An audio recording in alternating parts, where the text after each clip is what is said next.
Tim of Watchbox at SIHH 2018. We're here with Moser Cie. This is the Pioneer Center Second. As you can see, the watch is reasonably sized for a large sports watch, 42.8 millimeters. It's actually quite slim in profile, and that's where you note that the characteristic recessed lug profiles of Moser have been used to create a tonal contrast. In fact, the watch itself is a bit of a materials hybrid, featuring a capped titanium structure, so it's rose gold cap on top of a titanium core, which helps the watch to actually feel light and wieldy, almost like ceramic on the wrist. Now you can see something you may not have expected is the immense domed sapphire, which you can't really see in the profile shots online, but also the quality of the strap that's fitted, and the fact that it can pull straight down. Unlike so many straps on sports watches, it doesn't have any built-in virtual flare. Supple and fluid, it's also nicely vented on the underside so it can aggress against the skin while not trapping oil, heat, or sweat. You can see a nicely complemented, customized pin buckle for easy on-the-fly adjustments. The dial is upscale with applied rose gold indices, polished and faceted, fully luminescent. It is a sports watch after all, and you can see that the fume style dial, which I'm told amounts to something like 70 to 80% of Moser watch sales, is present and correct with its gorgeous sunburst style and its gradient shading. Turn the watch over, you can see what is known as the HMC 230. Now it's a 3-day automatic winding caliber with a number of features that are characteristic of Moser. It features their platform escapement that can lift out for quicker servicing, but you'll notice within the escapement itself there's a free-sprung balance, so it's robust as a sports watch should be, takes and holds precise regulation in the face of bumps and disruptions. Also, you'll note the dual anchored structure of the balance bridge for still more bracing against impact and blows. This is the characteristic finish that you'll note on many Moser movements with sort of double-scrolled Côte de Genève. 120 meters water resistant, so you never need to take it off. This is the Moser Pioneer Center Second at SIHH 2018. We're making a second pass on a watch I consider one of the best in show, and probably the best dress watch overall. It is the Moser Endeavour Flying Hours. Now let's start with the titular complication. It's a take on the star wheel, but it's not a star wheel. For one thing, the hours don't move, unlike a star wheel. Let me explain why you see two numbers at the same time. Because 10 minutes prior to the turn of the hour, relative to the hour disc that's currently showing, you will see both the succeeding and the preceding hour.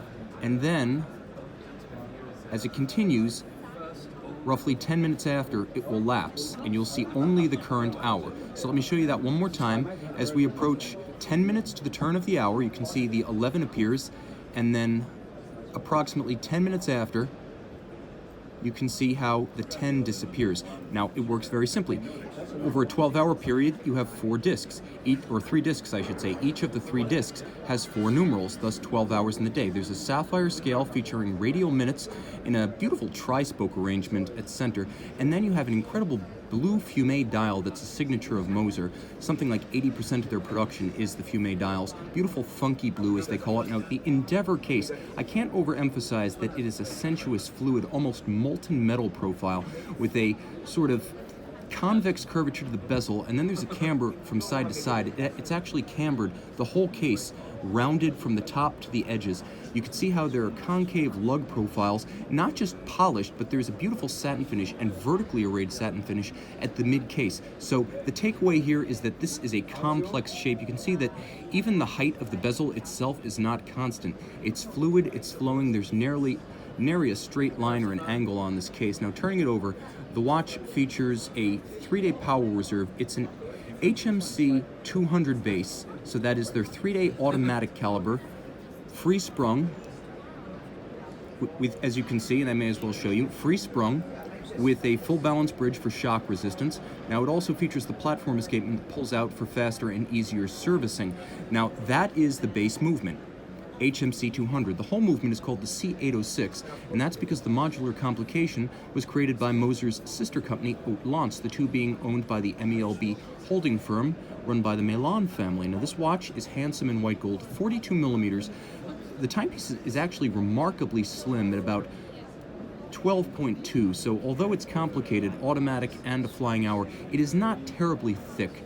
The timepiece, as you can see here, is featured on an unusual choice of strap. It's a kudu, and if you're wondering, that is an East African antelope.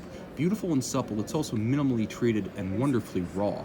This is the Moser Cie Endeavour Flying Hours, 60 pieces, all sold out at SIHH 2018. Now this watch actually debuted last year at SIHH, 30 pieces in white gold, and as you can see, quite ornate. This is known as the H. Moser Cie Heritage Moon, so technically part of the Heritage Collection, one of Moser's 4 core lines. The watch is just over 42.2 millimeters in diameter and just over 12 millimeters thick, which is remarkable considering the complication. More of that in a moment. You can see the watch actually stretches back aesthetically to the ancestral Moser watches sold during the 19th century, the 1800s. You can see the sort of wire-style lug punctuated by what is known as a flanqué caseband, guilloché in the traditional rose-lathe fashion, subsequently enameled and fired. You can see how it adds nuance, texture, and differential shading to a caseband that is also sensuously curved from top to bottom and lengthwise, moving to the crown itself. Note the vintage profile, oversized when viewed head-on, slightly flat when viewed from overhead. The watch is all about craft arts, and you can see that recapitulated in the dial, which is grand faux enamel. Now, this is beautiful white and thick, and as you can see, highly florid in its style with a few hidden secrets. Now you can see at center there's a small 24-hour hand that's hidden amongst the palm or pear style primary hands. The watch features a traditional railroad style seconds track outboard with stylized Roman numerals. The moon phase, I'm told, is accurate to over 1,000 years, in contrast to the industry standard of approximately 122, or in the lesser example, approximately 2 years and 7 months. Turning the watch over, it's powered by a manual wind caliber with a 7-day plus power reserve, case-back power reserve scale. You can see the unique double-crested Côte de Genève employed by Moser, as well as twin jewels set in screw-fixed chaton, almost a tribute to pocket watch heritage, of which Moser has quite a bit. You'll also note the 3/4 style of the bridge, reminiscent of a pocket watch. And if the watch has a vintage association that I could particularly pin down, there's almost a sense of Russian 19th century aristocracy, the most decadent court in Europe as it was once known. Now the balance features a platform style with a full-anchored balance bridge, a Breguet-style overcoil to promote concentric beating at any orientation relative to gravity. Beats away at a very stately 18,000 vibrations per hour, so it's easy to see and easy to appreciate. The balance has a large polar moment to make up for the slower beat rate. Now you can see the escapement, just barely, but you can see the anchor and the escape wheel are actually fashioned out of gold, and naturally this free-sprung dual-anchored balance bridge structure with the balance, the whole escapement lifts out for easier modular servicing of the caliber. The timepiece is part of the Heritage Collection, one of the 4 cardinal collections of H. Moser Cie.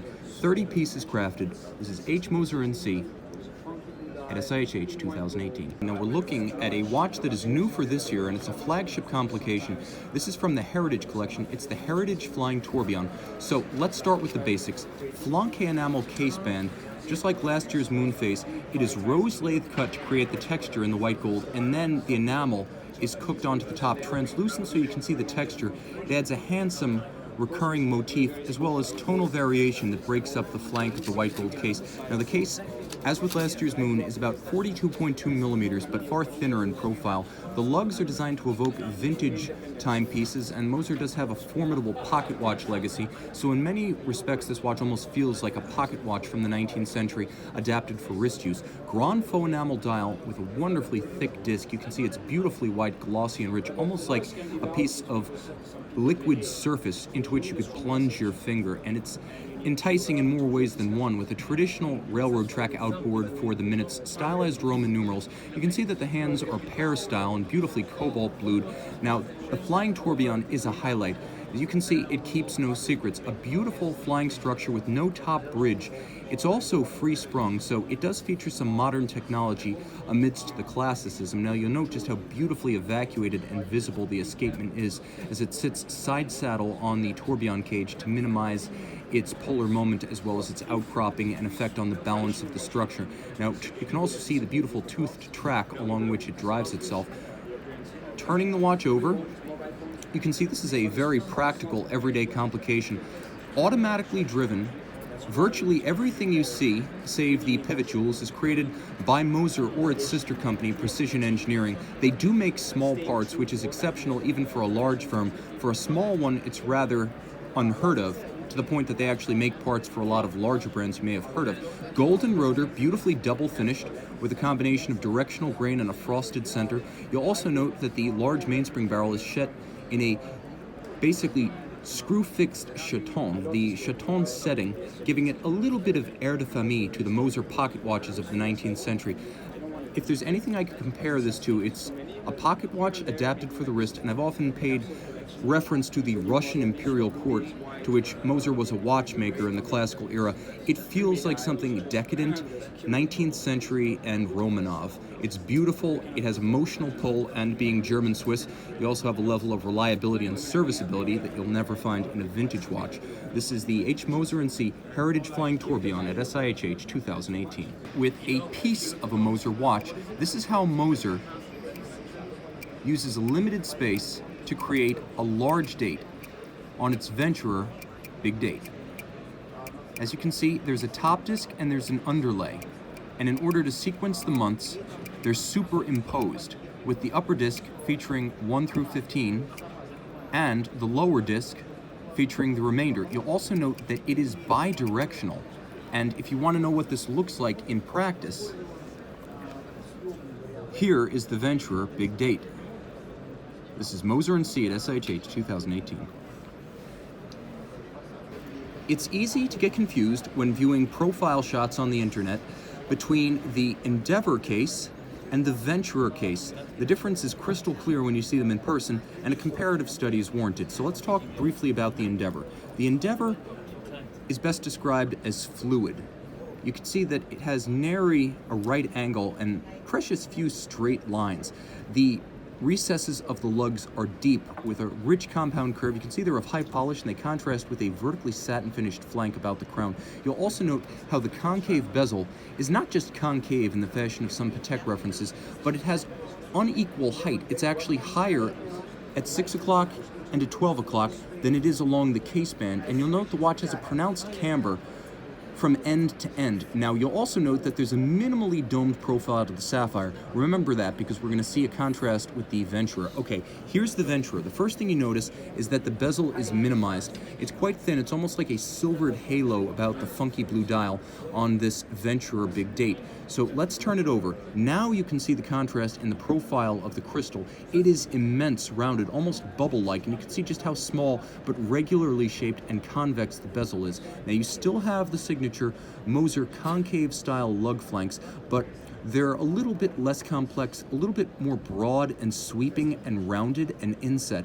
And therein lies the real difference. You can see the Endeavour case is a bit more rounded, a bit more fluid, a bit more intricate, with a different shape to the bezel and a less domed sapphire. The Venturer, with less emphasis on the regularly shaped convex bezel, that huge domed sapphire, and some distinctions in the profiling of the case. You'll also note, if you look at the case back sapphire, that there is some camber to the Endeavour's case back sapphire, whereas the Venturer is a little bit more flattened and broad, almost like a Broncard from end to end across its case back. So now you know the difference between an Endeavour and a Venturer case here at Moser Cie.